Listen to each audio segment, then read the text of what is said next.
Hello, everyone. My name is Dr. Amanda Davis Bowie, and it's been a minute since I created a message for y'all, and I think it's time because I have been running into individuals who are experiencing a lot of anger lately.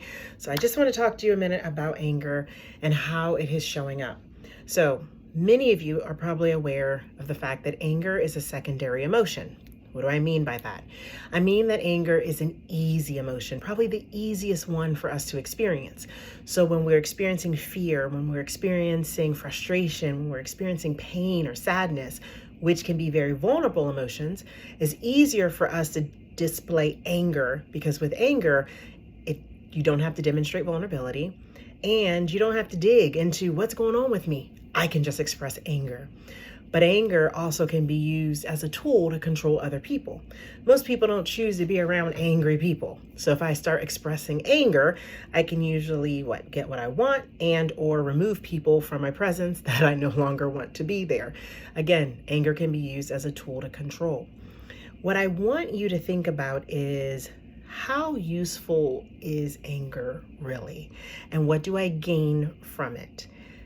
Most of the time, you don't get the outcome that you seek because with anger, you get to hide. You don't have to look into that mirror and you don't have to actually experience the vulnerability that comes with the other emotions that you may be feeling, which means you're not growing, which means that you're going to continue to have to deal with those heavy emotions that lie underneath if you continue to run to anger. It may be time for you to face those emotions and not run to anger. Again, anger is secondary. Anger is easy, but anger is not productive. Anger, again, being a tool that can run people off, but is not a good tool to bring the people you love back into the circle with you. If you respect and honor the people that you have in your life, you want to practice not exercising anger, but instead allowing yourself to be vulnerable and share the emotions that you're really experiencing.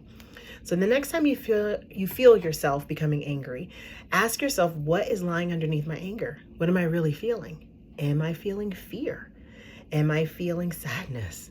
Am I feeling pain? Ask yourself, what is the emotion that I am really experiencing right now that I want to hide with my anger? And then challenge yourself to sit with that emotion for a moment and process through it. Because then you begin to build resilience.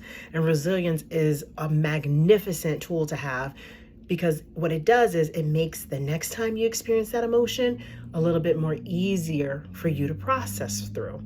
If it's easier for you to process through it the next time, then imagine the time after that, because you're building up this resilience through this unwanted practice, because most people don't want to feel those emotions, but it's still a practice that you get to experience to make it easier in the future. Get control of your emotions. Allow yourself to be mature in your emotional regulation. 9 out of 10 times, you're an example for someone else. Show them that it's possible to get in touch with the way that you are feeling and that it's okay. All of our feelings, our emotions, they're part of being human. So we don't need to ignore them, and we certainly don't need to hide them under other emotions. Don't get me wrong, anger does serve a purpose at times, but the majority of the time, it's serving the purpose of hiding true emotions that you're feeling. When you feel anger, I don't want you to feel ashamed. I don't want you to feel embarrassed, but I do want you to feel the need to ask yourself, what am I truly feeling that I'm hiding underneath my anger? And move on and mature from there and build a mature level of emotional regulation. Thank you for listening. I will see you soon. Have a wonderful day.